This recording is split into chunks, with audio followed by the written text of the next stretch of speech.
कोई छठ व्रती छठ पर्व को करते हैं तो उसमें उसका अलग ही प्रभाव भी होता है। भोजन और पानी जो है ये मूलभूत आवश्यकता है। किसी ज़रूरतमंद व्यक्ति को भोजन कराने पर जो आत्मीय सुख उनको मिलता है तो मुझे बहुत आनंद आता है। नमस्कार, आप देख रहे हैं DTV भारत और मैं हूं आपके साथ शर्मिला चौहान। बिहार एक्यूप्रेशर योग कॉलेज के सचिव और बिहार नगर निगम के भावी मेयर प्रत्याशी डॉक्टर अजय प्रकाश, जो कि आए दिन जिनकी टीम बिहार की राजधानी पटना के कई अलग अलग जगहों पर लोगों को, ज़रूरतमंदों को खाना खिलाती है, उनके बीच सामानों का, कपड़ों का वितरण करती है। और इसी कड़ी में एक बार फिर से गांधी मैदान स्थित SBI बैंक के पास गरीबों को भोजन कराया गया और इस मौके पर डॉक्टर अजय प्रकाश भी मौजूद रहे। डॉक्टर अजय प्रकाश ने कहा कि गरीबों को खाना खिलाने, ज़रूरतमंदों को खाना खिलाने से हमें बहुत खुशी मिलती है।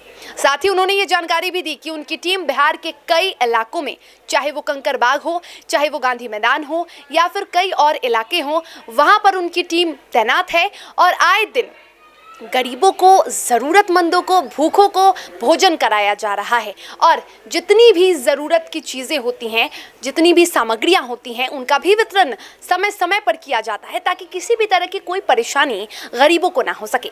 और आपको ये भी बताते चले कि चैती छठ महापर्व, लोक आस्था के महापर्व की शुरुआत हो चुकी है। आज नहाय खाए है, तो इसको लेकर भी डॉक्टर अजय प्रकाश ने तमाम बिहार वासियों को शुभकामनाएं दी हैं। जरा सुनिए डॉक्टर अजय प्रकाश का ये खास संदेश।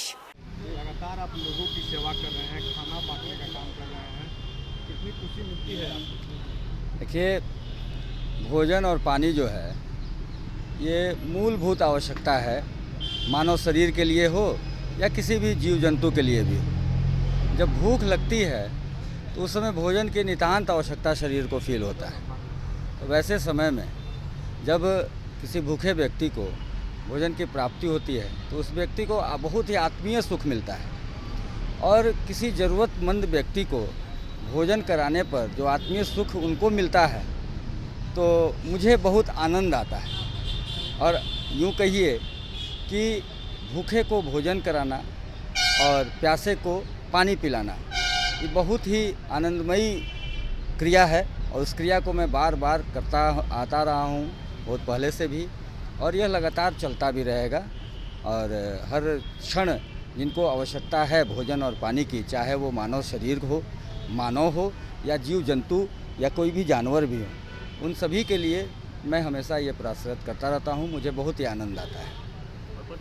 4 दिवसीय चैती छठ का शुभारंभ हो गया कि लोक आस्था का महापर्व है ये, और ख़ास करके चैत में, तो इस गर्मी के मौसम में भी जब कोई छठ व्रती छठ पर्व को करते हैं तो उसमें उसका अलग ही प्रभाव भी होता है। और यह एक ऐसा मात्र पर्व है जिसमें डूबते हुए सूरज और उगते हुए सूरज, ये दोनों की पूजा होती है। मतलब जीवन के उस क्षण जब हम जन्म लेते हैं और जीवन का वो क्षण जब बुढ़ापा आता है, यह एक ज्ञान देकर के जाता है कि हमें बच्चों की जैसे हम सेवा करते हैं, युवा अवस्था में अपने माता पिता की भी सेवा करना है। इस तरह का बहुत ही पाक तरीके से यह छठ पर्व किया जाता है और इसमें बहुत तरह का ज्ञान भी मिलता है। तो इस महापर्व जो हमारे बिहार का गौरव है, इस महापर्व पर, चैती छठ के अवसर पर मैं सभी छठ व्रतियों को अपने दिल से, हृदय से हार्दिक बधाई देता हूं और शुभकामनाएं भी देता हूं कि निश्चित रूपेण छठी मैया पूरे बिहार को, पटना शहर को और हम सभी को विश्व कल्याण का काम करेंगी और हम लोग आगे की ओर प्रशस्त होंगे।